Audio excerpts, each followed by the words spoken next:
নমস্কার বন্ধুরা, আজ আমি আবারও চলে এসেছি আরেকটি নতুন রেসিপি নিয়ে। আজ আমি বানাবো মোদক। তো সামনেই গণেশ চতুর্থী। তো গণেশ চতুর্থী গণেশের প্রিয় ভোগ মোদক। মোদক ছাড়া গণেশ পুজো হয় না। তো আজকে আমি এই মোদকই বানাবো। তো চলুন দেখি কিভাবে বানানো যায়। দেখুন, আমি কড়াইতে দুধ বসিয়ে দিয়েছি। 1 লিটার দুধ আছে। এটা ক্রিমযুক্ত দুধ, সর পড়েছে। তো এই দুধটাকে আমি প্রথমে জাল করে শুকিয়ে ক্ষীর করে নেব।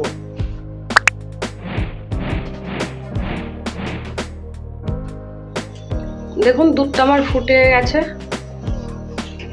তো এই দুধটাকে এবার অনবরত নেড়ে নেড়ে আমি শুকিয়ে নেব। তো দুধটা শুকানোর পরে আমি আসছি। দেখুন, এটা আমার হয়ে গেছে।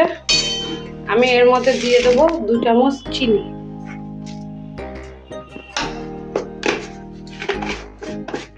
এবার এটা আমি মিশিয়ে নেব। চিনিটা যতক্ষণ না মেল্ট হচ্ছে ততক্ষণ আমি এভাবে নেড়ে নেব। দেখুন, এটা আমার হয়ে গেছে, কড়াই থেকে ছেড়ে আসছে। এবার আমি দিয়ে দেবো এলাচ গুঁড়ো, ছোট এলাচের গুঁড়ো। এখানে আমি 3-4টে এলাচ গুঁড়ো করে নিয়েছি। এটা আমি মিশিয়ে নেব। এবারে আমি এটা একটা পাত্রের মধ্যে ঢেলে নেব ঠান্ডা করার জন্য। তো এখানে আমি একটা পাত্র নিয়ে নিয়েছি। এটাকে আমি স্প্রেড করে দেবো।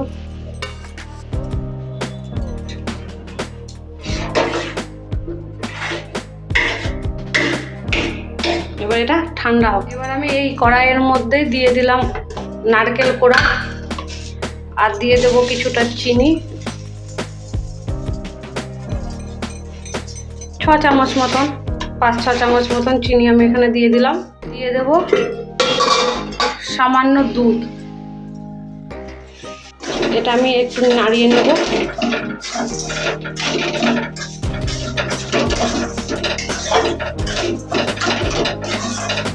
এবার এটাকে আমি পুর তৈরি করব।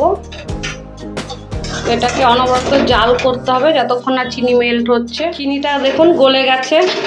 এবার আমি এটাকে জাল করে শুকিয়ে নেব। এখানে দুধ আর চিনির মিশ্রণটা শুকিয়ে নেব নারকেলের সাথে। আর আমি এরকম একটা মালাইয়ের, এই মালাইয়ের 1 মালাই আমি নারকেল কোড়া দিয়েছি। একটা নারকেলের অর্ধেক। এবার আমি এখানে কয়েকটা কাজু নিয়ে নিয়েছি। কাজুটাকে গুঁড়ো করে এর মধ্যে মিশিয়ে দেবো। এখানে আমার 8-10টা মতন কাজু আছে। গুঁড়োগুলো আমি মিশিয়ে দিলাম। এখন এটা আমার হয়ে গেছে। এবার আমি 4টে এলাচ নিয়ে নিয়েছি। এই এলাচ 4টে গুঁড়ো করে নেব। আমি এলাচগুলো গুঁড়ো করে নিয়ে এসেছি। এবার আমি এটা মিশিয়ে দেব।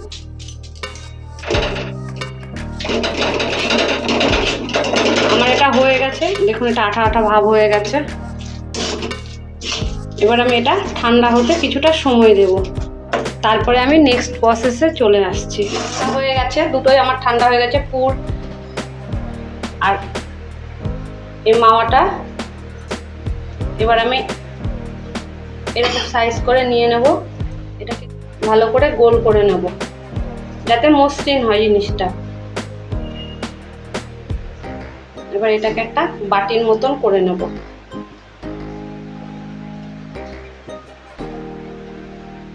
এবার এর মধ্যে আমি পুর দিয়ে দেব।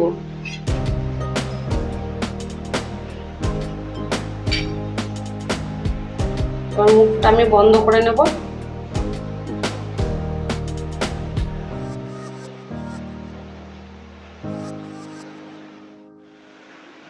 এবার এরকম আমি একটা টুথপিক নেব। টুথপিক নিয়ে এভাবে আমি চেপে চেপে দেব।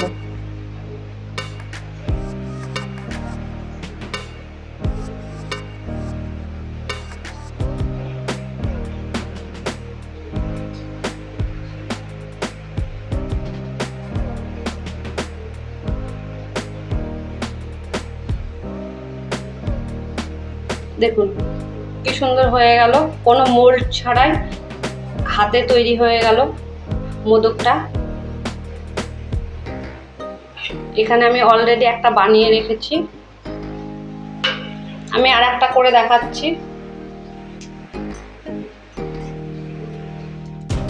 এটাকে ভালো করে আগে মসৃণ করে নেবেন। দিয়ে এবার এরকম করে বাটি তৈরি করে নিতে হবে একটা। এই বাটিটার মধ্যে সামান্য পরিমাণের পুর দিতে হবে। এবার বাটিটাকে ক্লোজ করে দিতে হবে।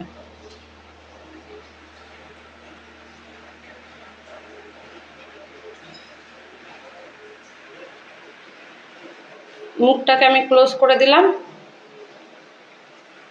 আর পাশে একটু মসৃণ করে নিতে হবে যাতে কোনো এবড়ো খেবড়ো না থাকে। পিকের সাহায্যে দাগগুলো দিয়ে নেব।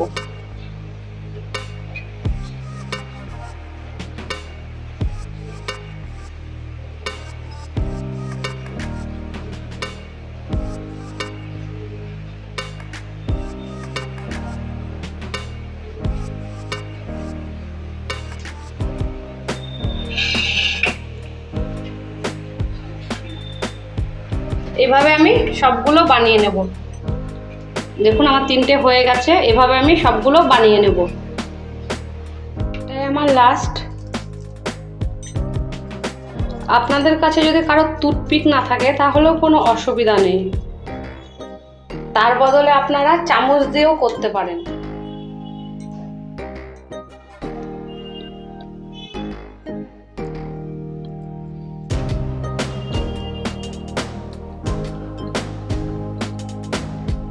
এটাকে এভাবে প্লেন করে নেবেন। এবার এরকম একটা চামচ নিয়ে নেবেন। চামচের পিছন দিকটা দিয়ে এরকম করে টুথপিকের মতনই সাইজ করে দিয়ে দেবেন। দেখুন হয়ে গেল, কি সুন্দর। চামচ দিয়েও এটা তৈরি করা যায়।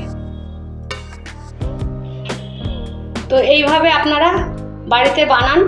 সামনেই গণেশ চতুর্থী, তো গণেশ ঠাকুরের কাছে 21টা মোদক দিতে হয়। ভিডিওটা এতক্ষণ দেখার জন্য অনেক ধন্যবাদ। ভিডিওটাকে অনেক অনেক করে লাইক করুন, শেয়ার করুন, আর এই চ্যানেলটিকে সাবস্ক্রাইব করে রাখুন যাতে আগামী ভিডিওগুলো আপনারা খুব সহজেই পেয়ে যান। ধন্যবাদ।